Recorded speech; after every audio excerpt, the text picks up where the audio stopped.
Siapakah aku ini Tuhan, jadi biji matamu. Dengan apakah ku balas Tuhan, selain puji dan sembah Kau.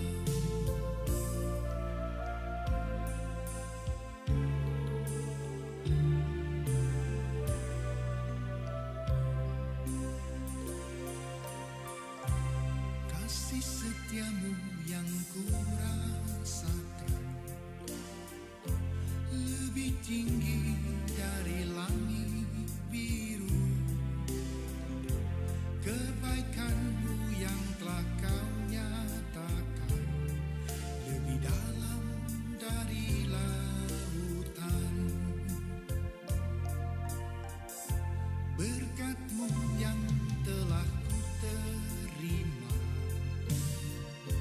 sempat membuatku terpesona.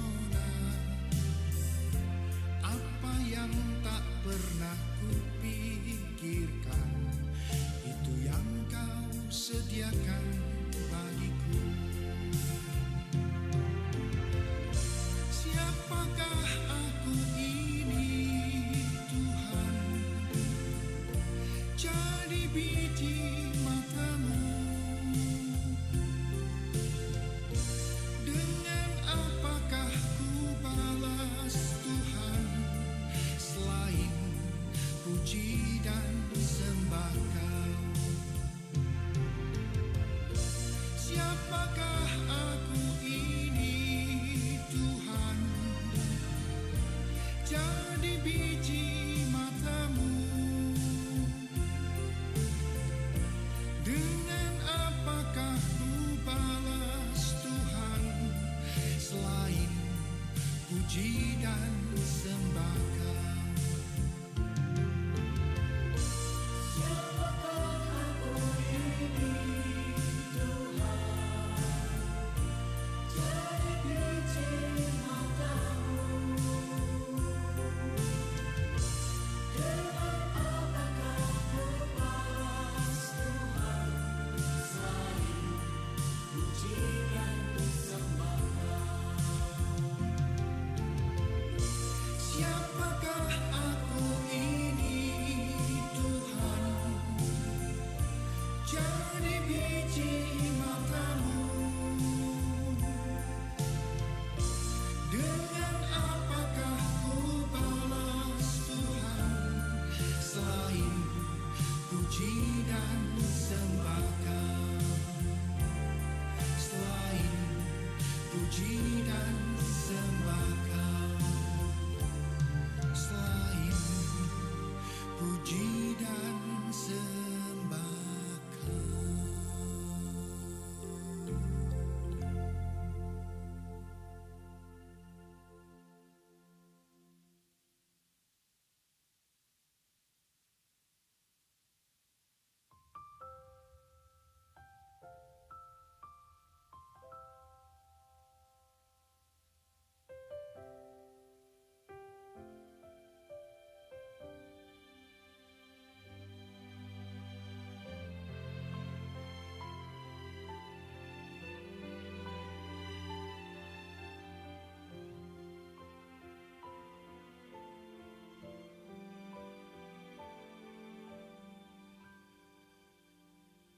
Dunia ini bukanlah rumahku.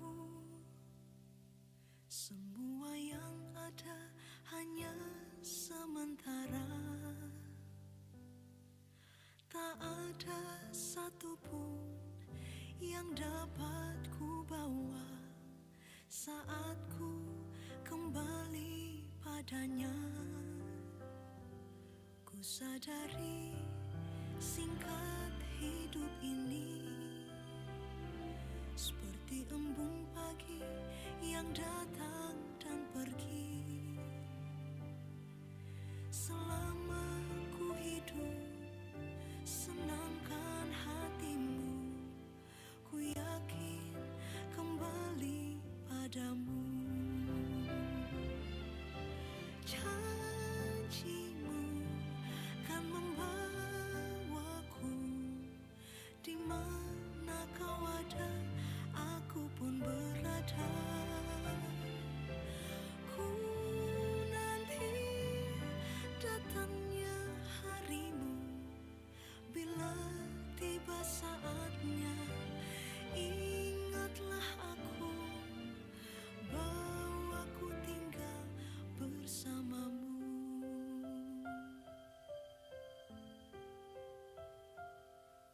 sadari singkat hidup ini seperti embun pagi yang datang dan pergi.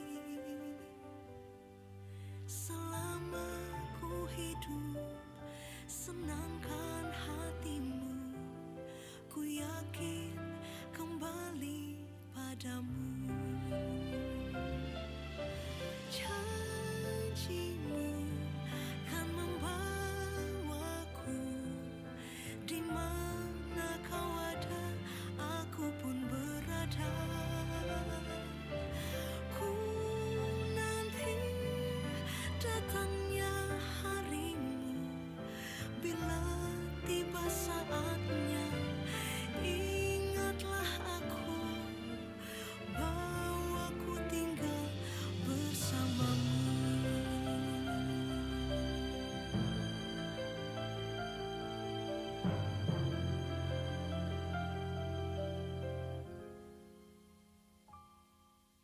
Janjimu kan membawaku,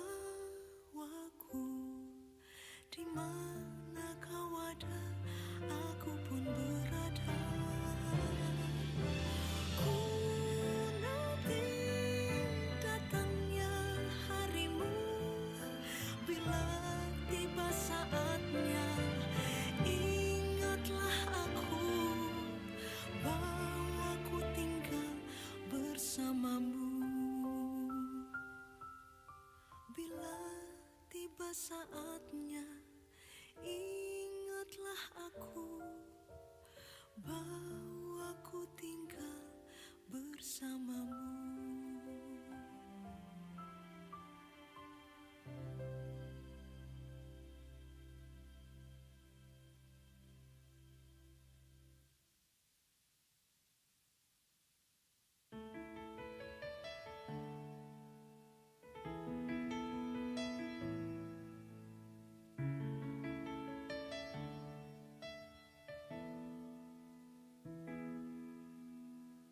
Telah kulihat bukti kasih-Mu, Kau menderita gantikanku. Dengan darah-Mu Kau selamatkanku. Kini ku hidup menyenangkan-Mu.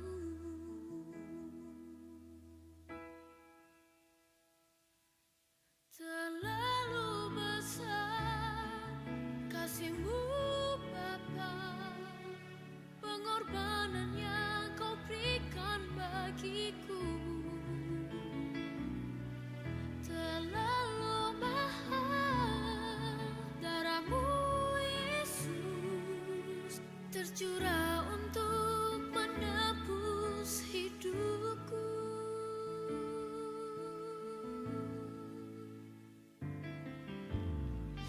Telah kulihat bukti kasih-Mu, Kau menderita gantikanku.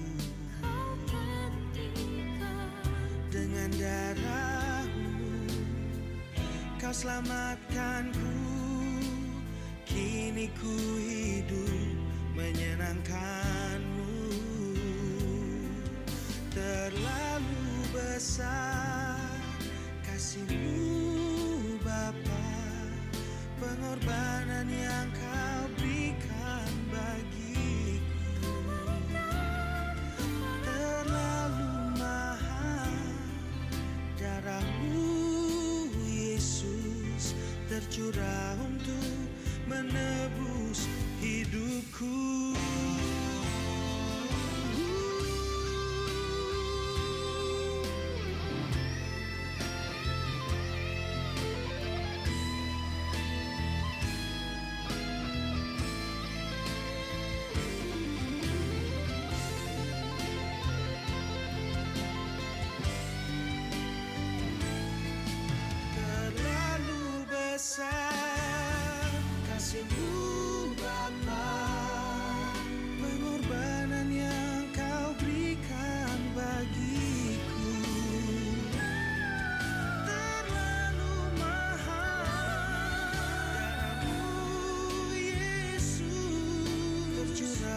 untuk menebus hidupku.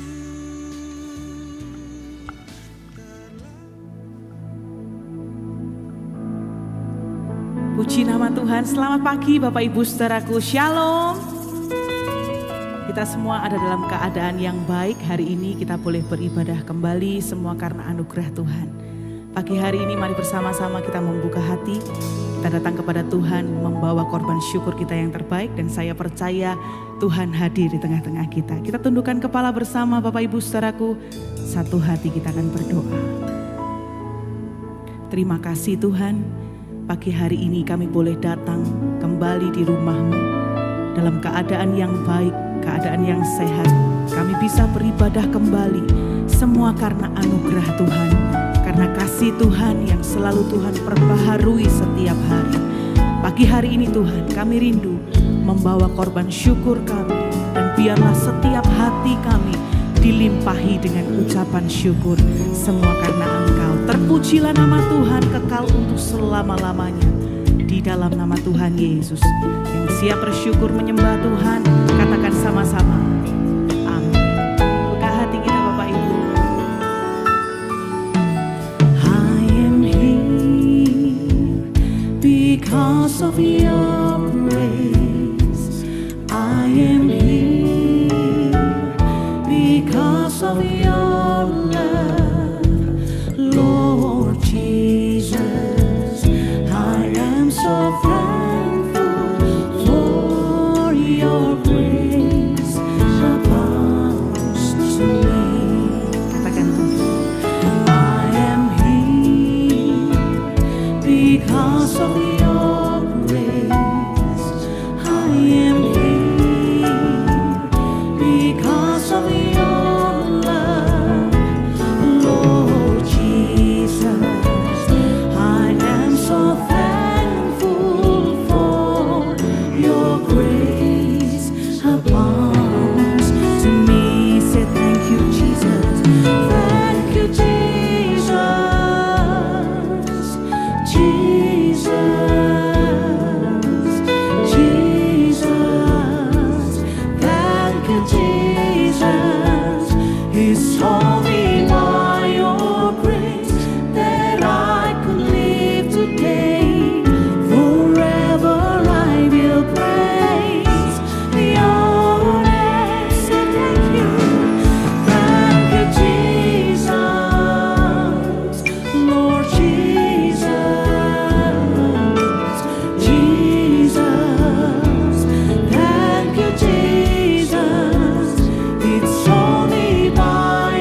Biar setiap hati kita dilimpahi dengan ucapan syukur. Semua karena kebaikan Tuhan, semua karena anugerah Tuhan, semua karena kasih Tuhan yang selalu baru setiap hari. Kita boleh ada sebagaimana kita ada, semua karena anugerah Tuhan. Mari membuka hati kita bersama-sama pagi hari ini Bapak Ibu Saudaraku. Awali ibadah kita dengan ucapan syukur. Saya yakin dan percaya setiap kita mengalami kebaikan Tuhan, setiap kita mengalami kesetiaan Tuhan, kita ditolong, kita diberkati oleh Tuhan. Pagi hari ini buka hatimu lebar-lebar, dan biar setiap hati terangkat kepada Tuhan, setiap mulut, setiap lidah mengaku dan nyanyikan kebaikan Tuhan kita pagi hari ini. Angkat hatimu, angkat suaramu Bapak Ibu Saudaraku. Inama syata karalama yaralamo.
Mari bersyukur, mari bersyukur.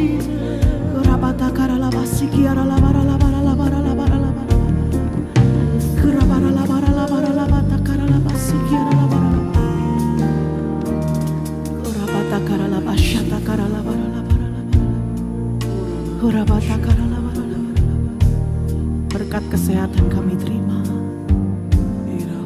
berkat materi kami terima,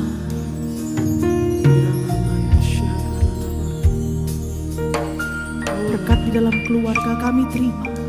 Kami diberkati oleh Tuhan. Terlebih dari semua itu Tuhan, berkat terbesar adalah anugerah diri-Mu. Kau berikan bagi setiap kami. Tuhan, penyelamat kami, juru selamat kami. Terima kasih Tuhan, terima kasih. Bapak Ibu Saudaraku, pagi hari ini mari mensyukuri berkat terbesar. Kita boleh mengenal Tuhan kita sebagai Tuhan dan Juru Selamat satu-satunya, Yesus Kristus namanya. Dirinya melebihi segala-galanya. Hari pagi hari ini fokuskan hati dan pikiran kita menyembah Tuhan, mengucap syukur, bukan hanya sekedar berkat tetapi pengenalan kita akan Tuhan. Saya mengajak kita membuka kedua tangan kita bersama-sama satu kali lagi. Katakan ucapan syukur kepada Tuhan. Hinamata karalabara takaralabara. Hinamata karalabashikiri yaralabata karalabara. Kurabasha karalabaya shanalamo. Hinamaya shikiri yaralabaya shanalamo. Terima kasih Tuhan.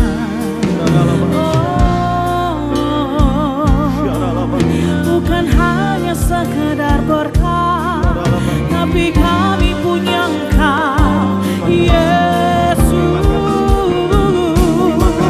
Juru Selamat kami.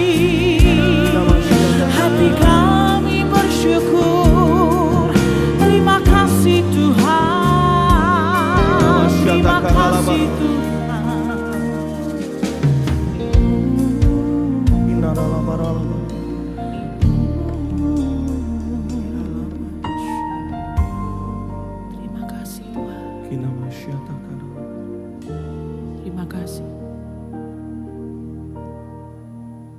Tidak ada kata lain selain terima kasih Tuhan. Terpujilah nama-Mu.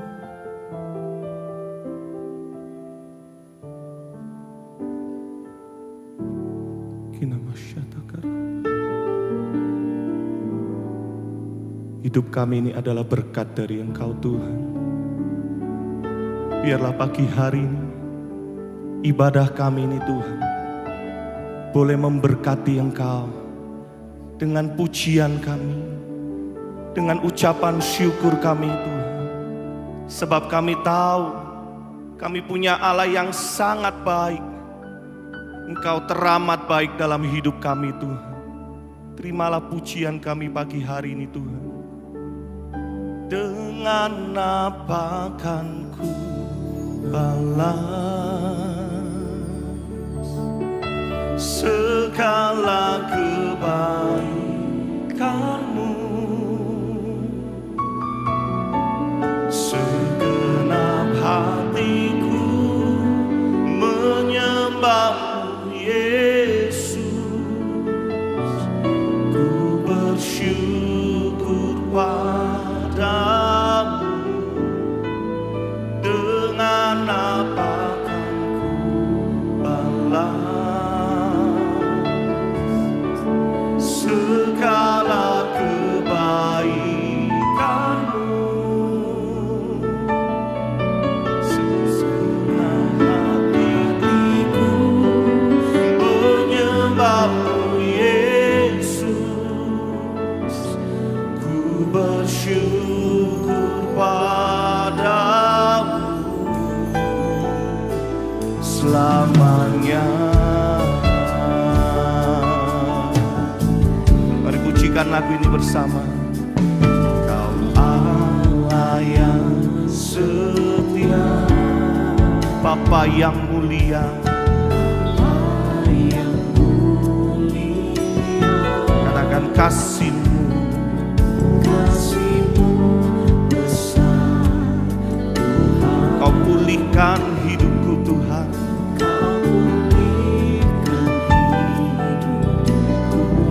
Kaulah harapanku, Kaulah harapanku.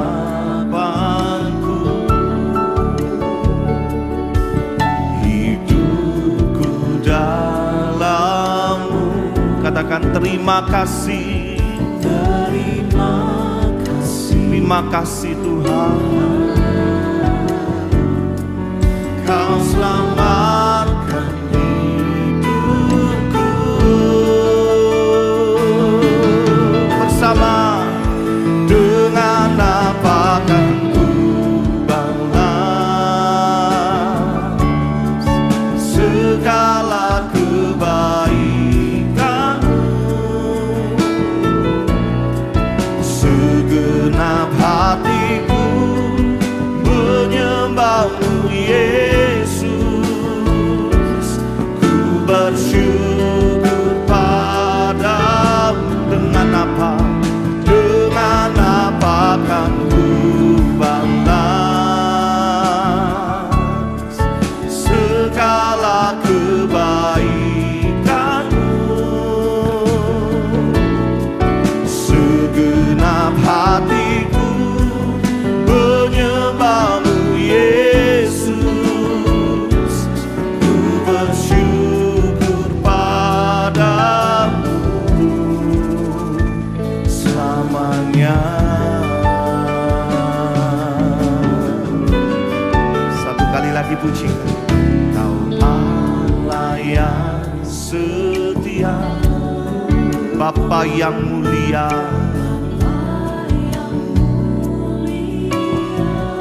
katakan kasih-Mu, kasih-Mu besar. Kau pulihkan hidupku.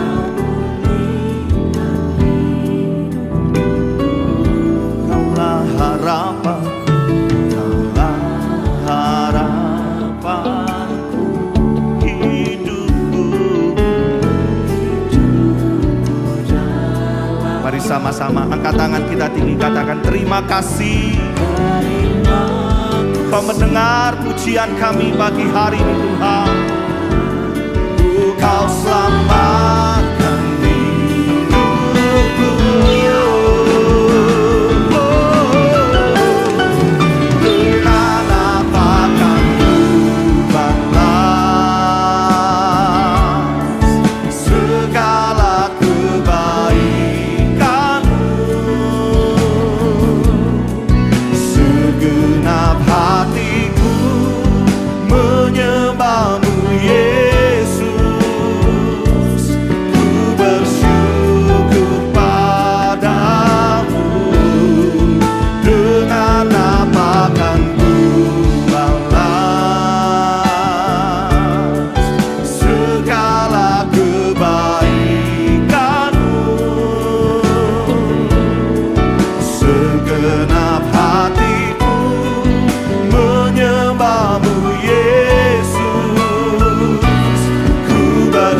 segenap hatiku menyembahmu Yesus, ku bersyukur. Lagi katakan, dengan apa kan ku balas segala kebaikanmu, segenap hatiku.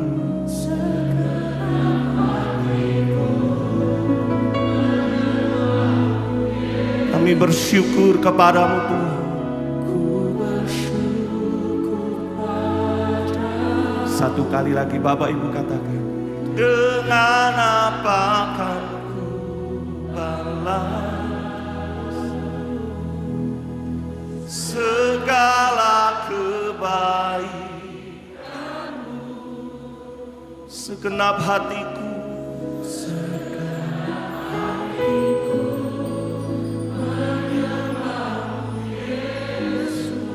Ku bersyukur.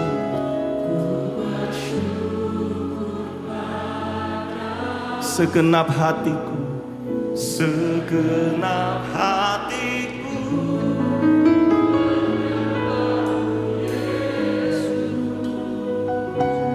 ku bersyukur.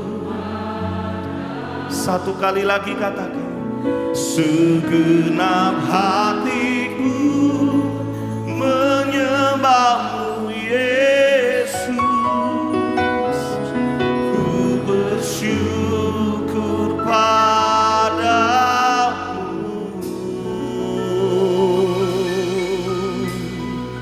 selamanya.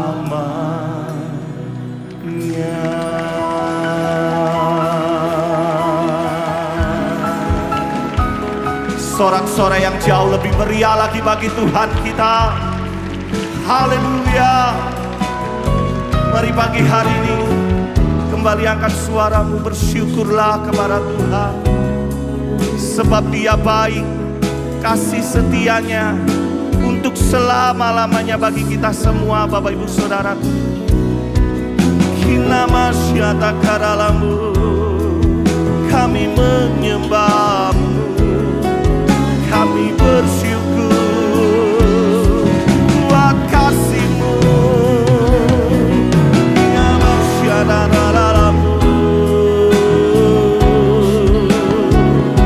Tiada pernah berubah kasih setiamu, tak terukur Tuhan, panjang dan lebar kasih setiamu, cintamu, perhatianmu. Kinamasyadaramu, kami bersyukur. Kinamasyadaramu, haleluya. Yesus, syukur bagimu, kau sangat baik, teramat baik.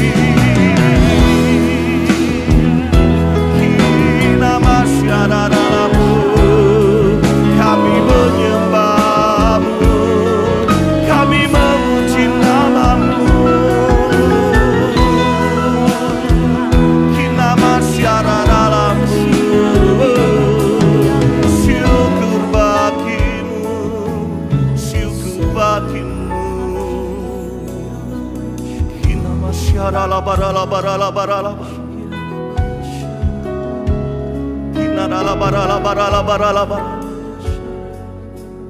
kinamasyatakaralabaralabaralabaralabar, kinamasyatakaralabaralabaralabar, kinaralabaralabaralabaralabar, kinamasyatakaralabaralabaralabar, kinamasyatakaralabaralabaralabar, kinamasyatakaralabaralabaralabar, kinamasyatakaralabaralabar, kinamasyatakaralabaralabar, kinamasyatakaralabar, kinamasyatakaralabar.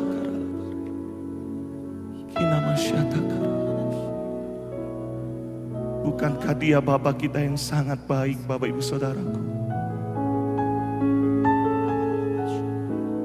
Waktu saya memujikan lagu ini tadi, Tuhan ingatkan bahwa Dia mengasihi kita semuanya.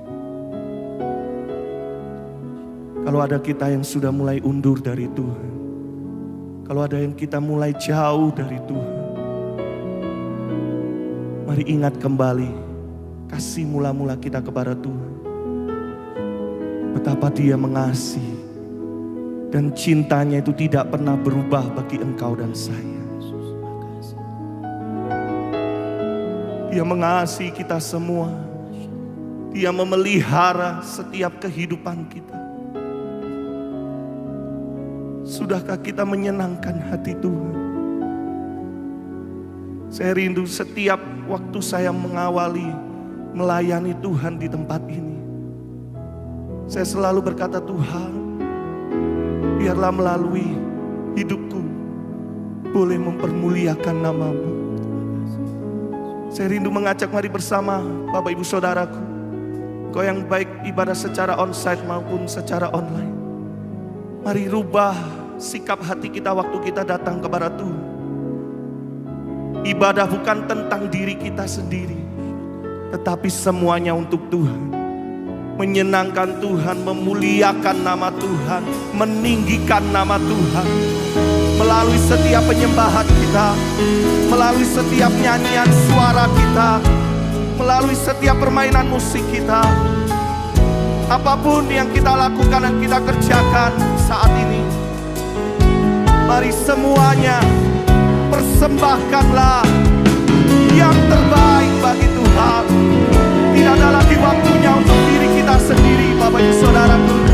Kalau kau sepakat dengan saya pagi hari ini, mari angkatlah sejenak kedua tanganmu tinggi-tinggi kepada Tuhan pagi hari ini.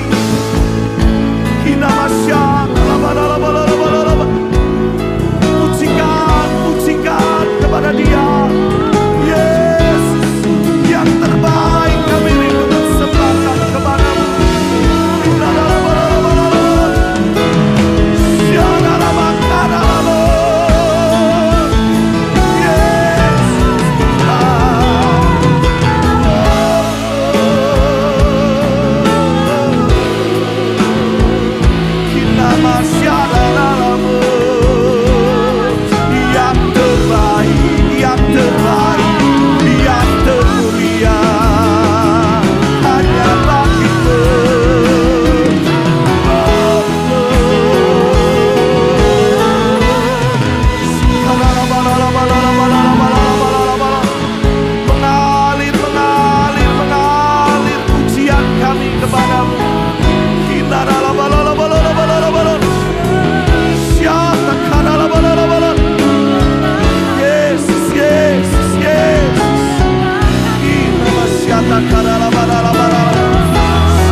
Nama-Mu yang ditinggikan, nama-Mu yang disenangkan pagi hari ini. Kina masyata karala barala barala barala. Kina masyata karala barala barala. Oh, nama syara la barala barala. Syara la barala barala barala barala. Kina la barala barala barala barala. Oh, syata karala barala barala. Kina marala barala barala barala barala barala. Kina masyata karala barala barala barala. Terpujilah nama, terpujilah nama, terpujilah nama-Mu, terpujilah nama-Mu Tuhan, terpujilah nama-Mu Tuhan. Engkau ditinggikan, Engkau disenangkan, Engkau dipuji. apakan ku balas segala kebaikan? Segenap hatiku menyembah.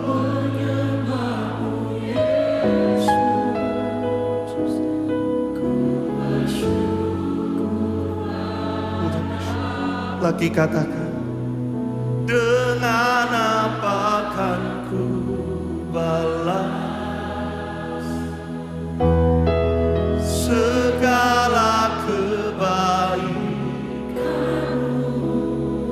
Segenap hatiku menyembahmu. Segenap hatiku menyembahmu Yesus, bersyukur padamu. Dengan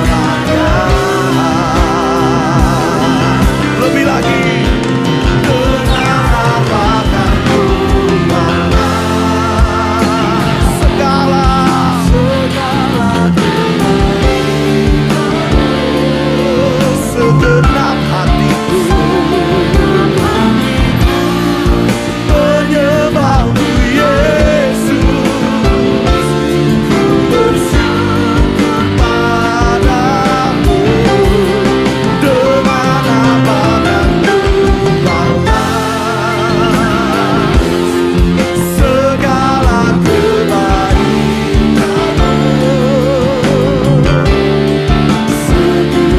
Segenap hatiku menyembahmu Yesus, ku bersyukur pada segenap hatiku.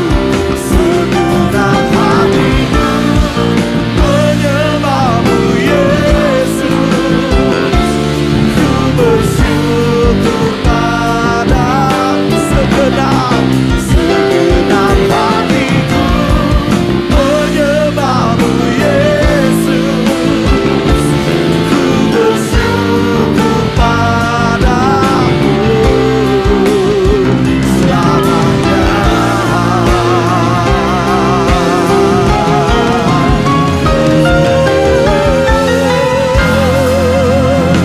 Sorak-sorai kemuliaan bagi Dia. Inilah hati kami yang penuh dengan rasa syukur kepadamu Tuhan. Kami percaya pagi hari ini Engkau hadir, sukacitamu mengalir buat setiap kami semuanya. Di dalam nama Tuhan Yesus, mari bersama kita berkata Amin. amin. Tepuk tangan bagi Tuhan kita. Kaulah batu karangku, Tepuk tangan sama-sama Bapak Ibu saudara-saudaraku pagi hari ini. Come on. yang teguh. Kaulah batu karangku, yang teguh. Yesus Kristus, Mari nyanyikan sama-sama. kaulah batu karangku, yang teguh. Kaulah batu karangku, yang teguh. Kaulah batu karangku, yang teguh. Yesus Kristus Tuhan. Dia batu karang kita yang teguh, dan Dia hadir pagi hari ini di tengah-tengah setiap kita. Mari sama-sama katakan.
Pagi hari ini berapa banyak kita yang bersuka cita. Coba lambaikan kedua tanganmu tinggi-tinggi. Tepuk tangan yang jauh lebih meriah bagi Tuhan kita. Yeay. Mari bersama-sama kita bertepuk tangan pagi hari ini. Kita datang berkumpul bersama-sama. Disitulah ada sukacita, damai sejahtera bagi kita semua. Amin. Datang berkumpul bersama, masuk dalam hadiratnya, nikmati kasih Allah. Sama-sama katakan, mari rasakan kebaikannya yang tidak pernah berubah, dulu sekarang selamanya.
bagi Dia.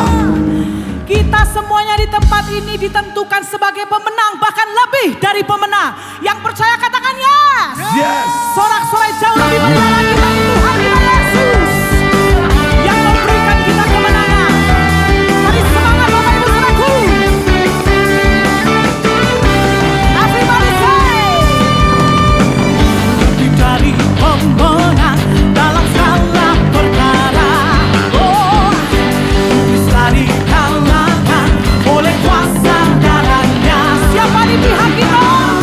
Di pihak kita. Siapa dapat melawan? Sebab apa? Lebih dari pemenang. Lebih dari pemenang dalam segala perkara.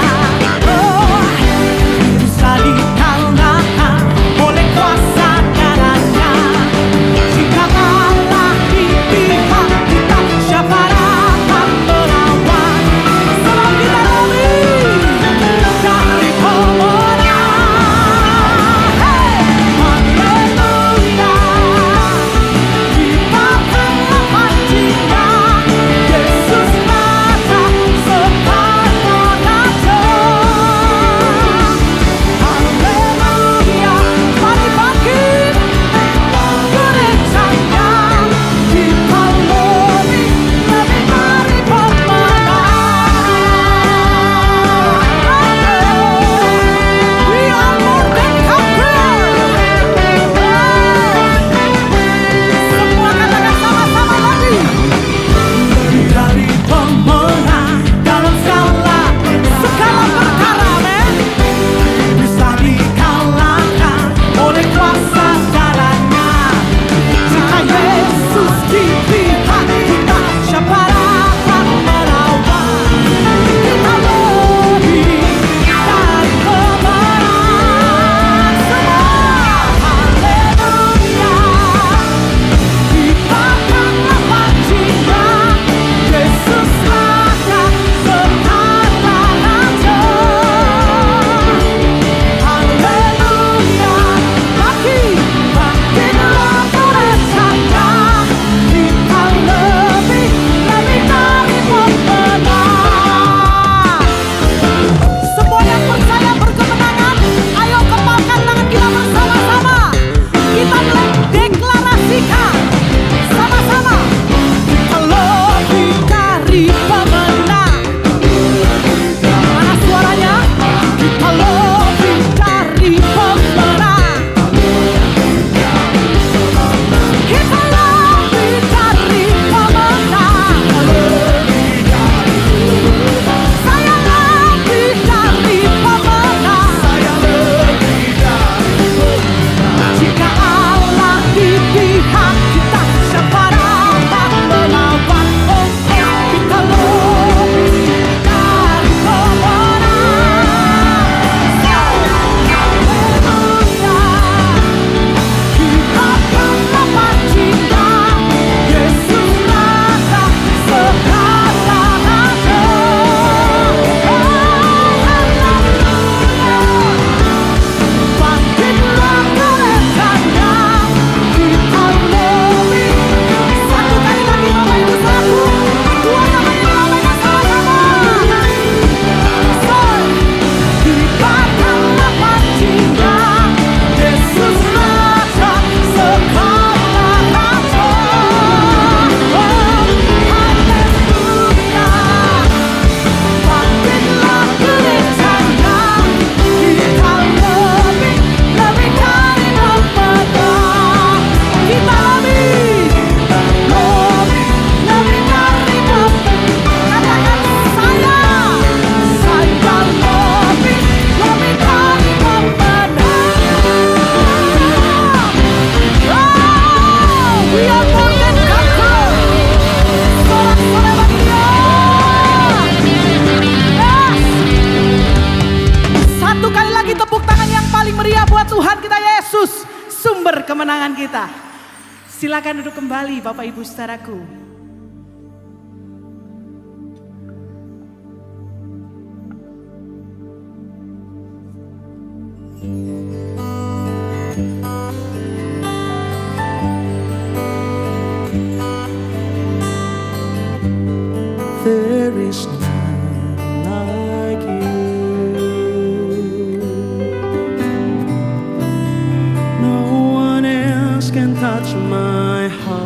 like you do. And I could search for all eternity long and find there is none like you. There is none like you. There is none like you. No one else can touch my heart like you do. And I could search for all eternity long and find there is none like you.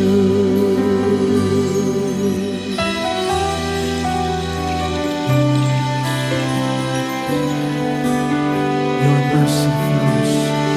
Mercy flows like a river wide. Healing comes from your hands. Suffering children are safe in your arms. There is none like you.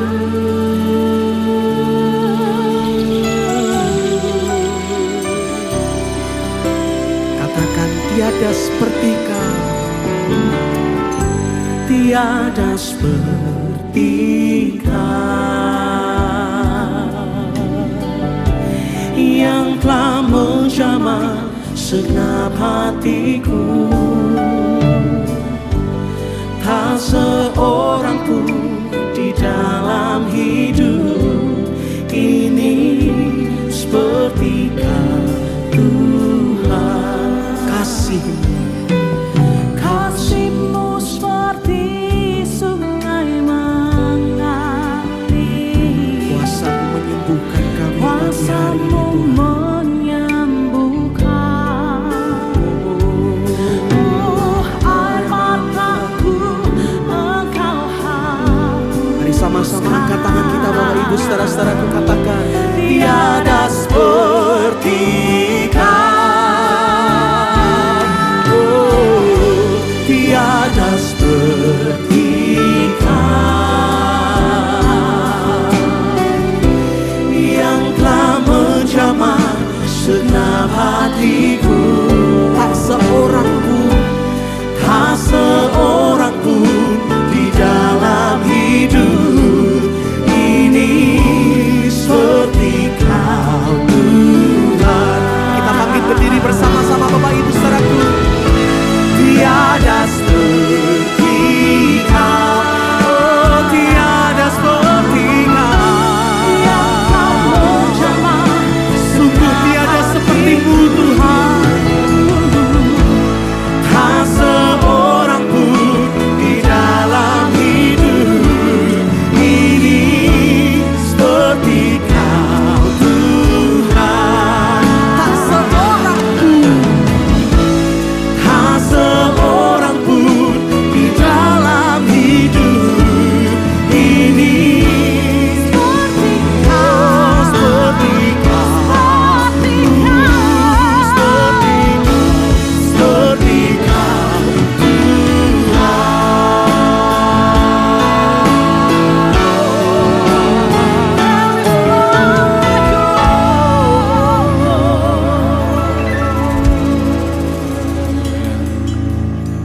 Engkau begitu indah bagi kami Tuhan. Kami berterima kasih buat pengharapan di dalam Tuhan. Kami hidup untuk Tuhan. Kami ada karena Tuhan. Masa depan kami ditanggung oleh Tuhan. Kami mengucap syukur buat pagi yang indah ini. Kami tahu bahwa Roh Kudus ada di setiap hati kami dan siap mengajar kami. Itu sebabnya Tuhan kami sambut firman kebenaran dalam satu nama yang indah, Yesus Kristus Tuhan dan Juru Selamat kami. Kami berdoa dan mengucap syukur. Kita sama-sama katakan, amin, amin, haleluya. Silakan duduk. Selamat tahun baru, Happy New Year. Saya undang Bapak Ibu untuk buka bersama-sama saya di Roma pasal yang kelima, ayat yang pertama sampai ayat yang kelima. Paulus menjelaskan dengan sangat-sangat detail tentang sebuah pengharapan, dan itu yang biasanya kita rasakan atau kita harapkan, kita punya pengharapan ketika masuk ke dalam sebuah lembaran hidup yang baru, khususnya di tahun yang baru ini. Kemarin tanggal 31 Desember kita berdiri di depan pintu yang tulisannya 2023. Dan waktu kita mau buka pintu itu, kita tidak tahu apa yang ada di balik pintu itu. Bahkan banyak sekali prediksi-prediksi yang mengatakan di balik pintu itu ada hal-hal buruk, resesi dan lain sebagainya. Saya tidak pernah mau mengatakan bahwa anak Tuhan tidak akan kena hal-hal yang buruk. Tetapi jika ada badai pun, perbedaannya anak Tuhan didirikan di atas batu karang yang luar biasa, kita akan ada jalan keluar, kita akan kokoh. Bahkan kalau sampai ada kerugian pun, Bapa kita di surga yang memperhitungkan segala sesuatunya. Karena kita adalah anak. Itu sebabnya ketika kita membuka pintu itu, dan kita mungkin ada rasa ketakutan dan lain sebagainya, apapun dalam hidup ini, khususnya masuk tahun yang baru, apalagi masuk ke dalam sebuah pergumulan, kita tidak tahu apa yang ada di balik pintu itu. Yang kita bisa lihat adalah ketidakpastian. Sebentar kita belajar bagaimana pengharapan menurut persepsi manusia itu tidak ada dasarnya. Manusia kalau berharap seolah-olah tidak ada dasarnya untuk berharap. Tetapi satu kepastian yang ada ketika kita membuka pintu itu, ada Tuhan di situ. Dan Dia berjalan bersama dengan kita. Kita sudah buka pintu itu waktu kita menginjakan kaki kita di tanggal 1. Itu pun sampai hari ini kita tidak akan pernah bisa lihat ujung daripada tahun ini. Paulus menjelaskan sebuah pengharapan di dalam Tuhan itu bukan sesuatu yang kita bisa switch on dan off. Bukan sesuatu yang kita bisa nyalakan dan kemudian kita padamkan dan kita bisa rasa-rasakan, bukan. Dia jelaskan dengan sangat detail supaya kita mengerti kalau berharap bersama dengan Tuhan, kepada Tuhan, itu seperti apa. Dia mulai Roma 5 ini dengan kalimat yang sangat luar biasa. Dia katakan, sebab itu kita yang dibenarkan karena iman, kita hidup dalam damai sejahtera dengan Allah. Oleh karena Tuhan kita Yesus Kristus. Dia sedang memberitahu kepada kita bahwa Tuhan tidak berseberangan dengan kita. Dan itu harusnya menjadi sebuah sauh, menjadi sebuah jangkar daripada sebuah pengharapan. Karena kepada siapa kita berharap, pribadi itu tidak berseberangan sama kita. Yang jadi masalah adalah ketika banyak anak Tuhan yang masih belum mengerti bahwa Tuhan itu tidak pernah berseberangan sama Dia. Yang menjadi masalah bagi anak-anak Tuhan adalah ketika saya berharap, saya masih bertanya-tanya. Tuhan marah sama saya, Tuhan berseberangan sama saya. Itu sebabnya ada hal-hal buruk terjadi, bahkan yang sampai ekstrim pun Tuhan yang mendatangkan hal-hal buruk bagi saya. Kalau dasar itu, kebenaran itu masih goyah dan masih belum benar, kita akan sulit untuk yang namanya berharap. Itu sebabnya Paulus katakan kita sudah dibenarkan oleh iman, kita hidup dalam damai sejahtera. Dia mengacu kepada ribuan tahun sebelum itu ketika imam besar masuk ke dalam ruang Maha Kudus.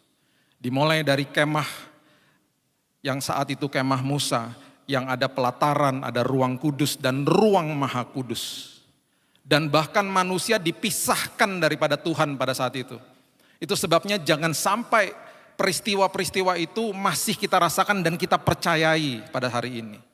Coba buka bersama-sama saya, nanti kita kembali ke Roma yang kelima. Keluaran pasal yang ke-26 ayat yang ke-33 mengatakan begini. Keluaran 26 ayat 33 berbicara tentang waktu mereka mendirikan, mereka mulai membuat sebuah tempat di mana nanti akan ada hadirat Tuhan di situnya. Dan dikatakan haruslah tabir itu kau gantungkan pada kaitan penyambung tenda itu. Dan haruslah kau bawa tabut hukum ke sana. Di belakang tabir itu, jadi taruh ya tabut hukum di sana. Itu adalah lambang daripada nanti hadirat Tuhan akan ada di tempat itu. Bawa ke belakang tabir. Perhatikan kalimat ini. Sehingga tabir itu menjadi pemisah bagimu antara tempat kudus dan tempat maha kudus. tempat maha kudus, manusia nggak bisa masuk. Yang masuk ke dalam hanya imam besar. Itu sebabnya pada saat itu imam besar Harun adalah mediator antara manusia dengan Tuhan. Karena manusia dipisahkan dari hadirat Tuhan. Kenapa seperti begitu? Karena Tuhan harus konsisten. Karena waktu awal manusia jatuh dalam dosa, manusia dipisahkan dari hadirat Tuhan. Manusia tidak berkomunal dengan Tuhan seperti pada awalnya karena ada dosa. Itu sebabnya ada mediator.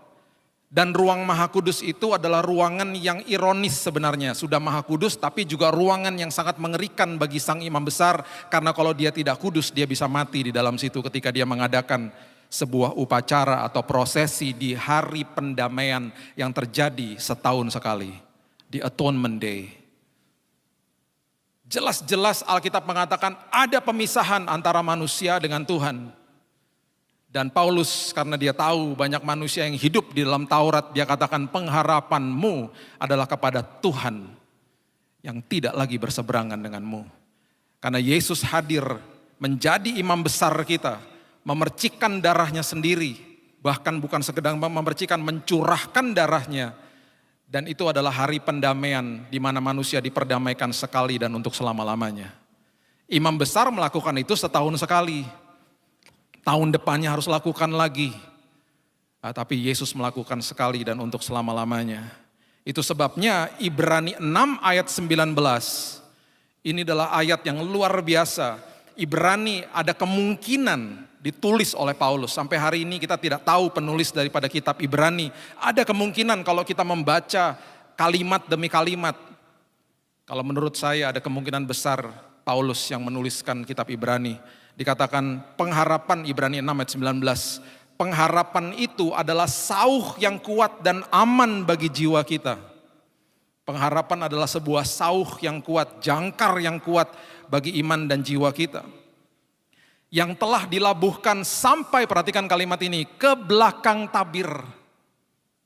Kenapa? Kenapa sampai ke belakang tabir? Karena waktu Yesus katakan sudah selesai di kayu salib, tabir bait Allah terbelah dua. Alias tidak ada lagi. Alias manusia bisa menghampiri tahta Tuhan kapan saja, di mana saja, dalam kondisi apa saja. Karena sudah ada sang mediator agung yang namanya Yesus. Bahkan dalam kondisi berdosa pun manusia bisa menghampiri tahta Tuhan dan manusia dibersihkan oleh Tuhan. Tanpa ketakutan bahwa Tuhan akan melihat manusia dari lensa hukum. Dahsyat. Begitu indah, begitu dahsyatnya proses pengorbanan itu. Itu sebabnya dia jelaskan di Roma 5 ayat 1, sudah diperdamaikan dengan Tuhan. Dan itu adalah dasar daripada kamu berharap. Itu dia jelaskan kepada jemaat di Roma. Dan yang luar biasa di ayat yang ke-20, Ibrani pasal yang ke-6 ayat yang ke-20, dikatakan di mana Yesus telah masuk sebagai perintis.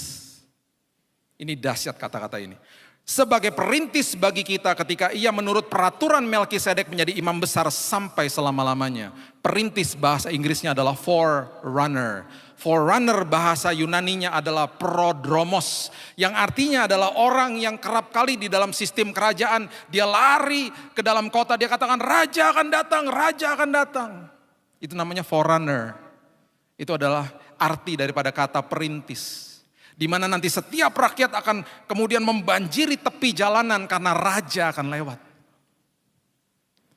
Dan yang kitab Ibrani maksudkan di sini adalah Yesus menjadi perintis, menjadi forerunner bagi kita semuanya. Dia masuk ke dalam jalan emas di sorga dan dia katakan sebentar lagi ada yang datang. Sebentar lagi akan ada yang hadir. Siapa? Saudara dan saya. Karena kita sudah diperdamaikan dengan Tuhan. Dia katakan kepada Bapa di sorga, saya adalah the forerunner, saya adalah perintis jalan ini. Sebentar lagi anak-anak akan datang ke sini dan menghampiri tahta Bapa di sorga. Itu sebabnya kitab Ibrani berbicara dengan sangat dalam, kita diberikan akses kepada kerajaan sorga. Itu yang Paulus maksudkan, begitu dalam pengertian tentang sebuah pengharapan yang diajarkan kepada kita. Kita kembali ke Roma pasal yang ke-5 dan ayat yang kedua kemudian mengatakan begini. Oleh dia kita juga beroleh jalan masuk oleh iman kepada kasih karunia ini. Di dalam kasih karunia kita berdiri dan kita bermegah dalam pengharapan akan menerima kemuliaan Allah. Dia mulai keluarkan kalimat-kalimat kasih karunia, kita berdiri bermegah. Dan kemudian ayat berikutnya dia jelaskan dengan sangat detail. Dia mulai beritahu di ayat yang ketiga, bukan hanya itu saja. Kita ini anak-anak Tuhan, malahnya harus bermegah. Dia katakan, dalam kesengsaraan. Dengan kata lain, kita bermegah di depan permasalahan hidup. Kita bermegah ketika ada masalah. Karena kalau saya bisa tambahkan kalimat-kalimat itu, karena itu adalah sebuah kesempatan di mana kesengsaraan itu di ayat yang ketiga akan menimbulkan ketekunan. Kemudian dia lanjutkan lagi, ketekunan menimbulkan tahan uji ayat 4. Dan tahan uji menimbulkan pengharapan. Dan kemudian dia tutup dengan pengharapan tidak pernah mengecewakan karena kasih Allah dicurahkan dalam hati kita oleh Roh Kudus yang telah dikaruniakan kepada kita. Paulus menjelaskan tentang 4 elemen. Yang pertama adalah kesengsaraan atau yang kita kenal dengan pergumulan hidup, ujian atau proses kehidupan yang tidak akan pernah bisa kita kontrol kapan itu akan datang. Kita nggak bisa tahu ketika bulan Maret 2020 kita bangun pagi terjadi lockdown di mana-mana. Saya nggak pernah tahu di tanggal 2 Januari 2019 saya bangun pagi dan saya harus berhadapan sama dokter yang mengatakan umurmu tinggal 3 bulan. Kita nggak pernah tahu akan berhadapan dengan sebuah ujian kehidupan itu, kita nggak pernah tahu, kita nggak bisa kontrol. Satu-satunya yang kita punya kendali hanya ketekunan. Hanya ketekunan. Tekun apa? Berdoa, baca firman, dan menabur kebenaran alias taat. Hanya itu yang kita bisa lakukan. Dan Paulus katakan justru ketika ada kesempatan kamu berbuat baik, berbuat benar, hidup intim sama Tuhan, itu jika ada masalah. Tetapi jangan sampai masalah baru datang, masalah baru kita tekun. Tekun harusnya menjadi gaya hidup hari lepas hari. Dan kemudian dia jelaskan, gara-gara ada ketekunan, lahirlah. Nah, 2 hal ini. Tahan uji dan pengharapan. Tahan uji itu artinya karakter. Jadi orang yang tekun, lambat laun akan lahirlah buah yang namanya karakter yang tahan uji. Dan akhirnya timbul yang namanya pengharapan, berarti pengharapan adalah buah dari ketekunan. Makanya banyak orang yang akhirnya hidup tanpa pengharapan karena dia berpikir bahwa kalau terjadi masalah tinggal di switch on sama off pengharapan. Gak bisa. Pengharapan itu akibat buah dari ketekunan kita. Dan karena kita tekun, kita tahu sekarang kita karena sudah diperdamaikan dengan Tuhan. Saya tekun, saya taat karena saya sudah dilayakkan. Beda sama zaman perjanjian lama. Saya tekun, saya taat supaya saya dilayakkan oleh Tuhan.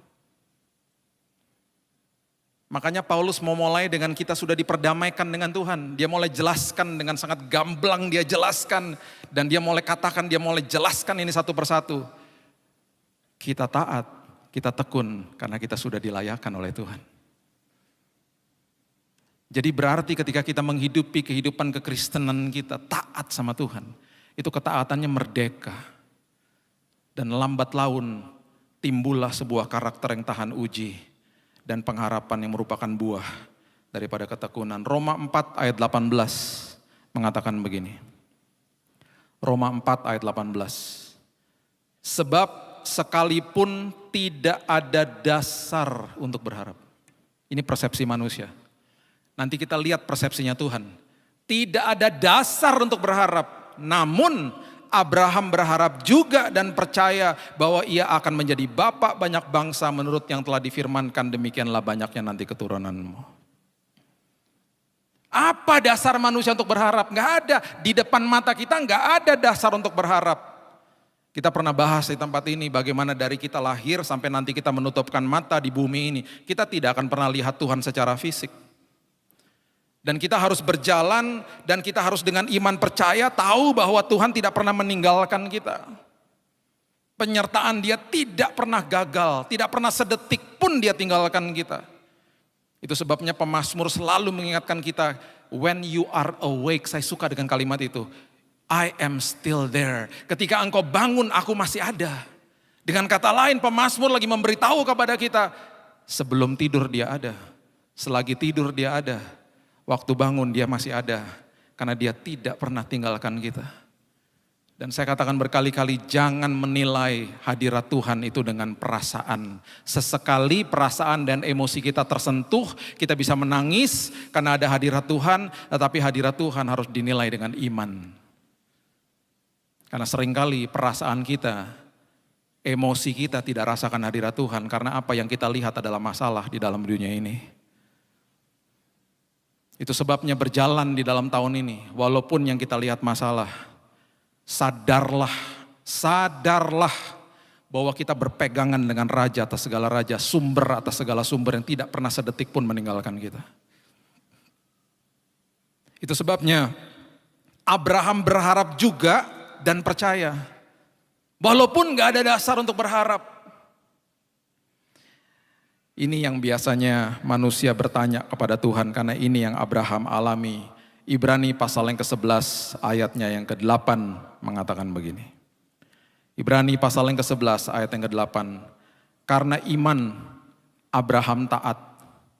Ketika ia dipanggil untuk berangkat ke negeri yang akan diterimanya menjadi milik pusakanya, perhatikan kalimat ini, lalu ia berangkat dengan tidak mengetahui tempat yang ia tujui.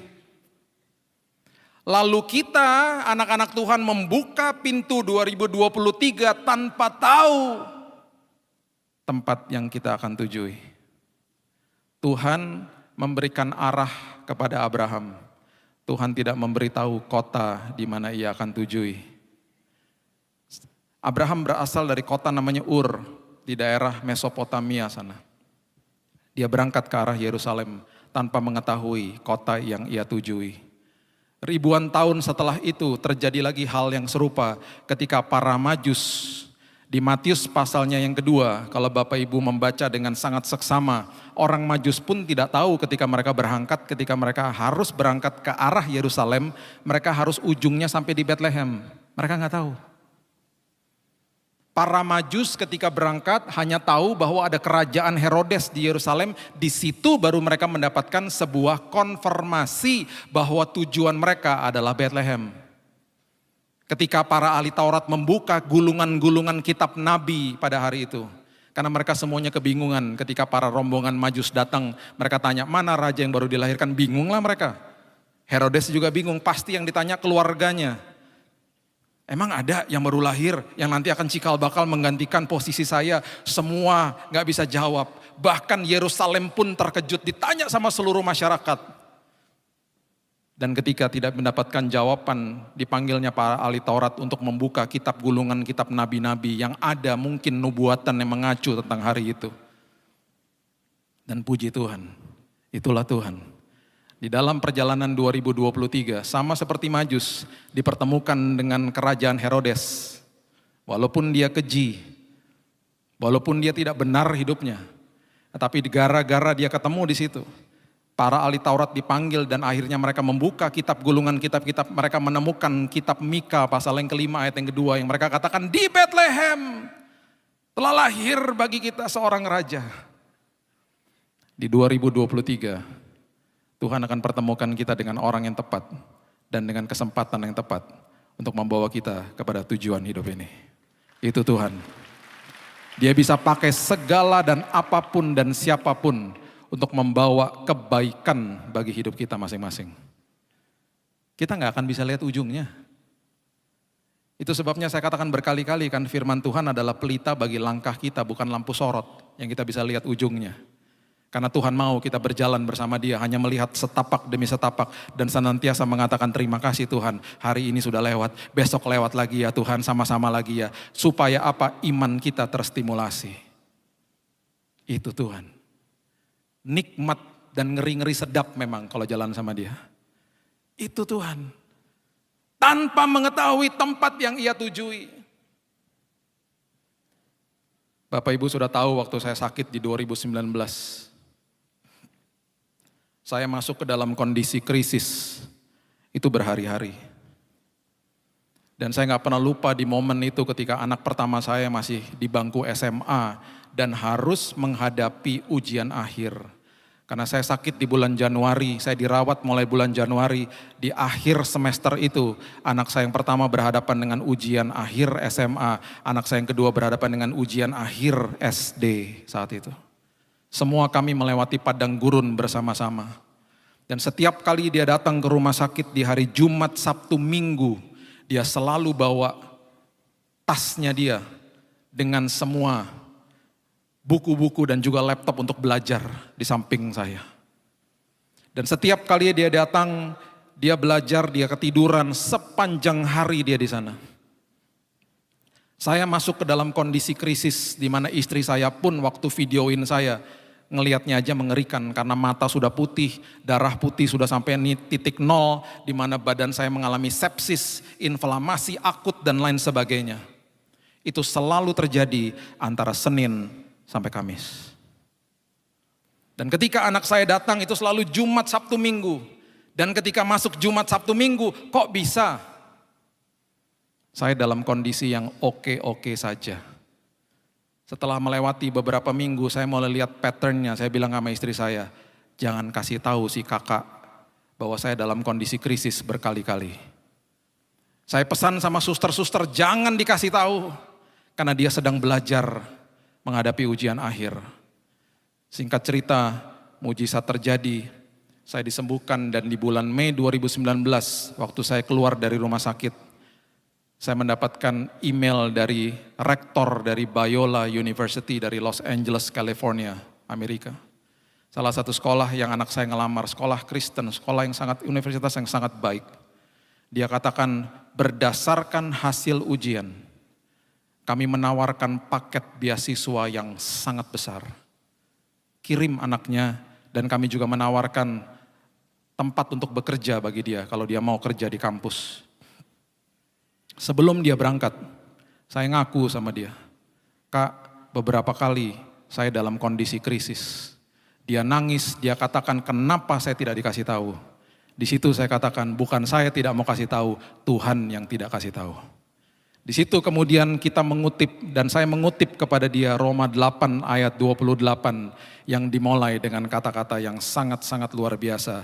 Dikatakan begini, di Roma 8 ayat yang 28, kita tahu sekarang bahwa Allah turut bekerja dalam segala sesuatu untuk mendatangkan kebaikan bagi mereka yang mengasihi Dia. Sekarang itu kapan? Setelah sudah lewat semuanya.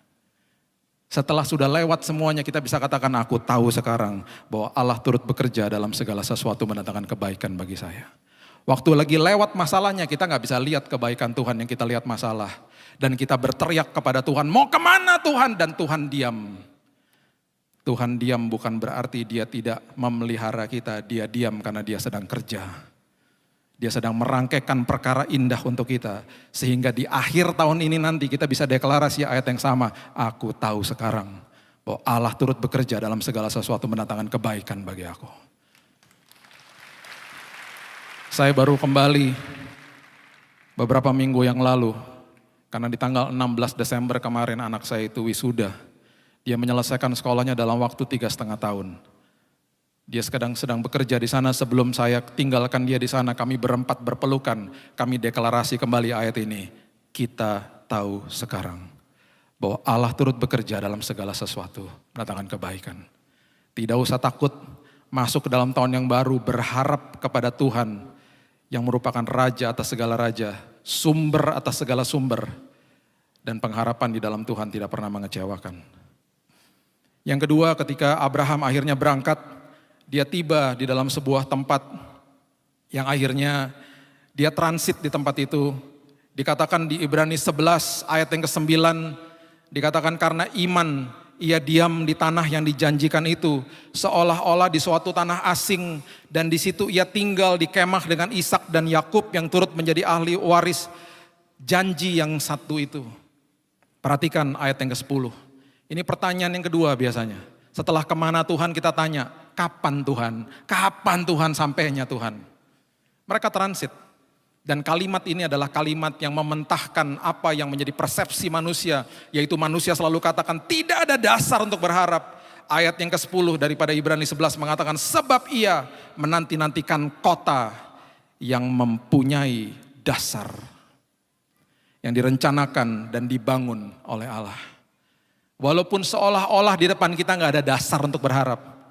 Tujuan kehidupan kita sudah dibangun dengan dasar kebenaran kerajaan sorga yang Tuhan sudah siapkan di masa depan kita. Itu sebabnya di hari esok kita Tuhan sudah ada di sana menyiapkan yang terbaik bagi saudara dan saya.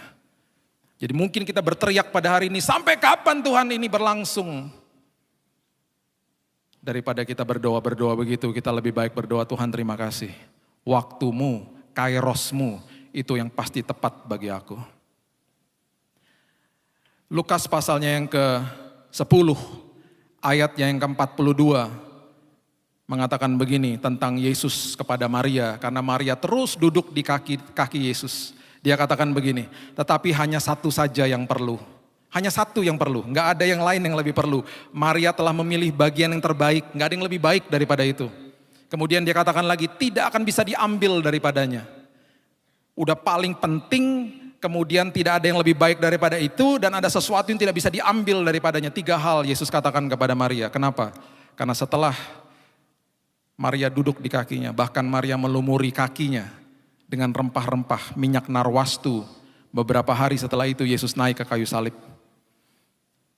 Dan kita pernah tahu dan pasti pernah membaca bahwa ada wanita-wanita datang ke kubur Yesus membawa rempah-rempah, ingin memberikan rempah-rempah kepada tubuh jenazah daripada kerabat saudara atau keluarga mereka, yang merupakan sesuatu kehormatan bagi wanita Yahudi pada saat itu, untuk memberikan rempah-rempah kepada tubuh jenazah daripada kerabat atau saudara mereka. Mereka tidak memiliki kesempatan itu karena Yesus sudah bangkit. Dan Yesus mengatakan, dia mengatakan dengan jelas, dia katakan biarkan Maria melakukan ini untuk mengingat hari penguburanku. Dan rupanya minyak narwastu yang diumuri di kakinya, itu hinggap dan terus ada bersama dengan Yesus sampai di hari kematiannya di kayu salib. Satu-satunya wanita yang memiliki kesempatan memberikan wangi-wangian atas tubuh Yesus, hanya Maria. Karena selalu duduk di kaki Tuhan dan belajar mendengar suara Tuhan. Minta pimpinan sama Tuhan. Seringkali kita minta tanda sama Tuhan. Sebenarnya bukan tandanya kita minta perjelas. Tuhan selalu jelas. Sebenarnya ketika kita minta tanda sama seperti Gideon, kita sedang mengatakan kepada Tuhan, Tuhan perjelas telinga rohaniku, perjelas mata rohaniku, supaya kau bisa melihat rancangan dan rencana Tuhan bagi hidupku. Tidak akan bisa pernah diambil daripada kita ketika hadir di dalam sebuah keintiman dengan Tuhan. Dan pertanyaan yang terakhir, kita sering bertanya, bagaimana Tuhan caranya? Bagaimana Tuhan caranya? Firman Tuhan di Ibrani pasal yang ke-11, ayat 11 dan ayat yang ke-12 mengatakan begini.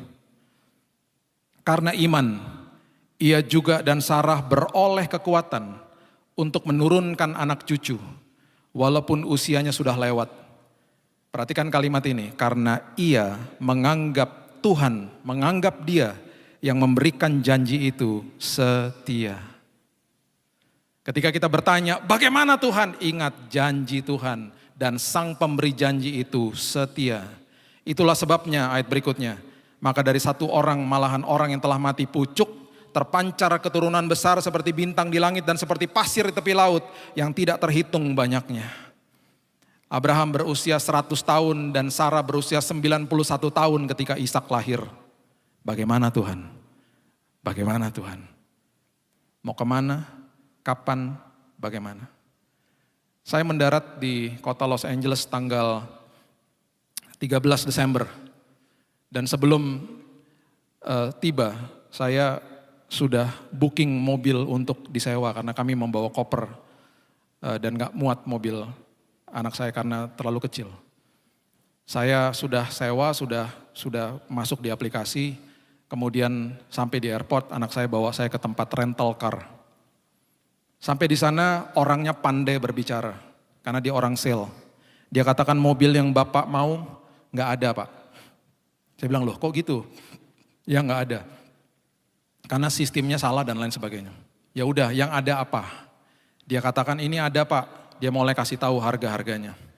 Tiba-tiba, karena saya sudah capek, kondisi saya sudah habis traveling sangat jauh dan kemudian kondisi capek gitu ya. Tanpa saya sadari, saya udah kasih kredit card saya ke dia. Dan dia mulai katakan seharinya $200. Saya bilang, hah $200 mahal banget. Sebentar, saya kasih deal, diskon yang lebih baik katanya gitu. Seolah-olah dikasih diskon, dia kasih lagi $150. Anak saya bilang gini, mahal banget ya. Saya bilang iya, kok mahal ya? Di situ karena kondisi saya lemah, saya bilang Tuhan, tolong saya Tuhan, pimpin saya Tuhan. Saya nggak sadar bahwa kredit card saya udah kasih ke dia.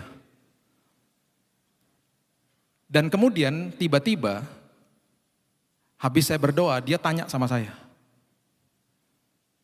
Bisa minta kredit cardnya? Saya bilang, loh barusan saya kasih kan? Loh kok nggak ada? Dia mulai cari-cari nggak ada. Dia panggil temennya cari-cari bongkar-bongkar di bawah komputer nggak ada juga. Supervisornya datang bongkar nggak ada. Saya bilang saya udah kasih loh. Sampai saya pikir mungkin saya udah pikun mungkin ya. Atau saya lagi dalam kondisi capek, saya cek lagi tas saya, dompet nggak ada, saya udah kasih kok. Saya ingat saya kasih barusan.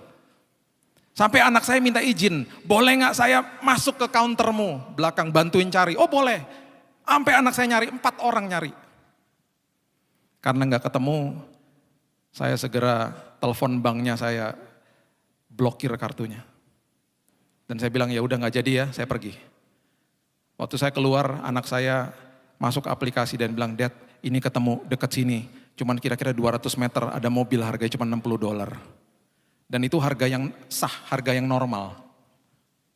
Kami ke sana setelah udah selesai prosedur semuanya, udah dapat mobilnya, tiba-tiba tempat yang itu telepon anak saya. Bilang gini, ketemu kredit cardnya. Tahu nggak di mana Bapak Ibu? Di mesin edisi. Dan mesin edisi itu selama kami ada di sana, ya ada di atas meja. Semuanya dibutakan sama Tuhan. Karena apa? Ketika ada bahaya, Tuhan yang blokir semuanya. Tuhan yang jaga supaya kita dibawa ke dalam jalan yang benar. Itu sebabnya ketika kita bertanya bagaimana Tuhan, percaya kepada Sang Pemberi janji selalu setia. Selalu setia. Masuk ke dalam tahun ini, percayalah perkara besar sudah menanti bagi kita. Saya akan tutup dengan kisah nyata ini. Ada 50 orang tentara Amerika yang ada di sebuah tahanan di penjara di Jerman. Karena mereka adalah tahanan perang di Perang Dunia Kedua. 50 tentara ini dimasukin dalam satu sel yang sama. Dan mereka sudah dalam kondisi yang sangat kurus, sangat-sangat menderita. Maaf, mereka ini makan dan buang air di tempat yang sama. 50-50-nya sudah dalam kondisi yang kurusnya luar biasa, tinggal tunggu hari kematian saja. Mereka disiksa pelan-pelan, tidak diberikan makan dan nutrisi yang baik. Di dalam zaman perang dunia kedua mereka ditahan oleh tentara Nazi, tentara Jerman. Tiba-tiba, satu hari, para pengawal tentara Nazi melihat muka-muka 50 orang ini, kenapa ya hari ini kok semuanya tersenyum? Dan mereka saling berpelukan. Cek dan recheck, rupanya ada salah satu dari mereka yang menyelundupkan radio transistor yang kecil. Dan mereka baru mendengar kabar bahwa Perang Dunia Kedua sudah selesai. Dan kemudian mereka mendengar kabar lagi yang luar biasa bahwa pertolongan bagi mereka sedang on the way. Sedang dalam perjalanan. Semua tahanan perang harus diperlakukan dengan baik menurut perjanjian dan mereka akan dibebaskan. Pertanyaan saya, ketika mereka tersenyum, ketika mereka saling berpelukan, apakah mereka sudah bebas dari penjara itu? Belum. Mereka masih ada di sel mereka. Kenapa mereka tersenyum? Karena pertolongan sedang on the way. Hari ini tersenyumlah, peluklah keluargamu, peluklah istri, peluklah suami, anak, orang tua. Karena walaupun di depan kita masih ada penyakit, permasalahan, apapun itu, kesembuhan, pemulihan, berkat Tuhan sedang on the way. Sedang dalam perjalanan. masuk ke dalam tahun yang baru dengan pengharapan di dalam Kristus yang tidak pernah berseberangan dengan kita. Dan lewati jalan-jalan kita dengan pimpinan Roh Kudus. Pasti ujungnya aman dan nyaman. Berikan tepuk tangan kita untuk Tuhan kita. Bapak terima kasih. Terima kasih buat Paulus yang menjelaskan kepada kami sangat detail Tuhan. Tentang pengharapan di dalam Tuhan. Terima kasih kami sudah diperdamaikan oleh Yesus. Yang menjadi forerunner, menjadi perintis bagi jalan kami masuk ke dalam hadirat Bapa di sorga. Dan kami mengucap syukur buat hari ini Tuhan. Karena walaupun ada pergumulan ujian kehidupan, itu kesempatan di mana kami bisa makin tekun di dalam Tuhan. Dan akan lahir sebuah karakter yang tahan uji. Lahir sebuah pengharapan dalam hidup kami. Dan walaupun kami berjalan tanpa mengetahui kota yang kami tujui, ujungnya seperti apa. Walaupun kami gak tahu kapan selesainya. Walaupun kami gak tahu bagaimana caranya. Kami berjalan bersama sumber atas segala sumber. Raja atas segala raja. Yang nanti pada akhirnya kami bisa deklarasi, aku tahu sekarang bahwa Allah turut bekerja dalam segala sesuatu. Dan selalu mendatangkan kebaikan bagi kami. Terima kasih Tuhan. Karena kami tahu di ujung daripada perjalanan kami di tahun ini akan pasti aman dan nyaman bersama Kristus. Meteraikan firman ini Tuhan, karena pengharapan di dalam Tuhan tidak mengecewakan.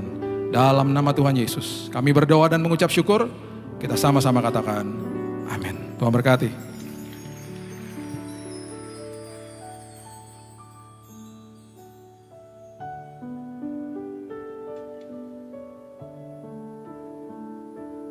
Kita diberikan kesempatan untuk memberi yang terbaik bagi Tuhan. Bapak Ibu Saudaraku, kita tundukkan kepala bersama-sama dan sehati kita akan berdoa. Terima kasih Tuhan untuk firman yang kami sudah dengar. Tuhan, siang hari ini kami percaya firman ini boleh menguatkan iman kepercayaan kami kepada Tuhan. Kami tahu Tuhan, Tuhan memampukan kami. Dan kami berdoa untuk Bapak Pendeta Billy Lantang yang sudah menjadi saluran berkat bagi kami Tuhan. Kau tambahkan hikmat dan pengurapan lebih dan lebih lagi. Dan biar nama Tuhan dipermuliakan. Dan siang hari ini kami diberi kesempatan untuk memberi yang terbaik. Kami rindu memberi dengan segala ketulusan hati kami hanya bagi Tuhan. Di dalam nama Tuhan Yesus. Haleluya. Amin.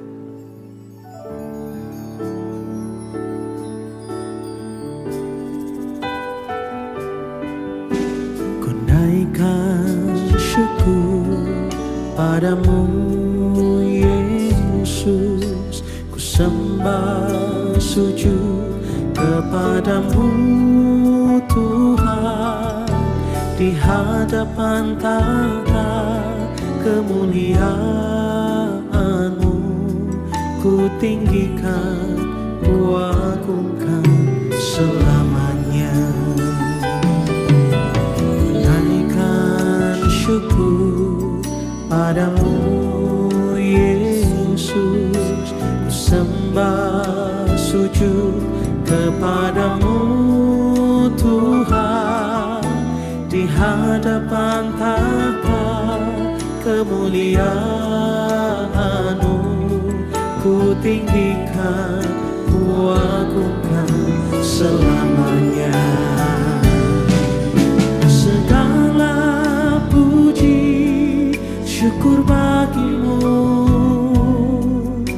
ku tinggikan, namamu selalu. Kemuliaan hanya bagimu. Terpujilah namamu.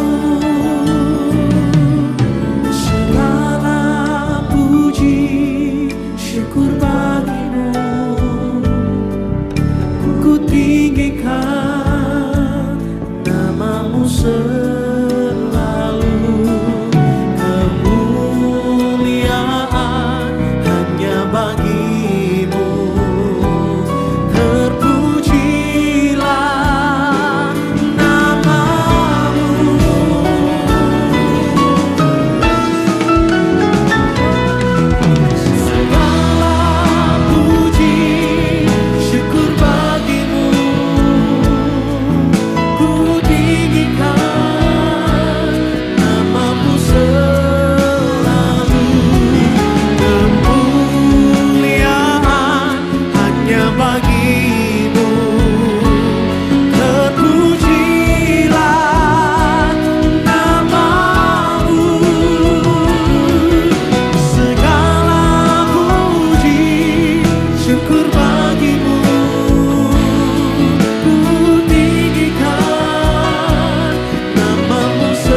Terima kasih Tuhan, Kau sudah pimpin ibadah kami dari awal hingga pada akhirnya. Sebentar kami akan kembali ke tempat kami masing-masing Tuhan. Kami percaya penyertaan-Mu sangat sempurna Tuhan. Kau berkati apa yang kami kerjakan Tuhan. Kau berkati anak-anak kami. Kau berkati orang tua kami Tuhan. Perlindungan-Mu sempurna buat kami sidang jemaat-Mu di tempat ini Tuhan. Terima kasih Tuhan buat anugerah-Mu yang indah. Penyertaan-Mu yang sempurna. Kuralama syaralama. Kami mengucap syukur buat kebaikan-Mu Tuhan. Kasih setia-Mu Tuhan. Kuralama syaralama. Mari saudara kita buka tangan kita. Kuralama karalama syaralama. Kuralama syaralama.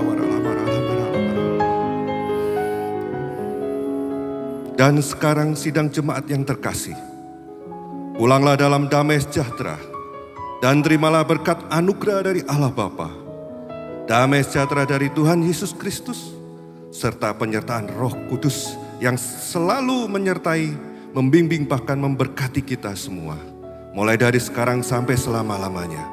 Maranatha, Tuhan Yesus datang kembali. Mari bersama-sama dengan percaya kita katakan, amin. Selamat siang, Tuhan Yesus memberkati kita semua.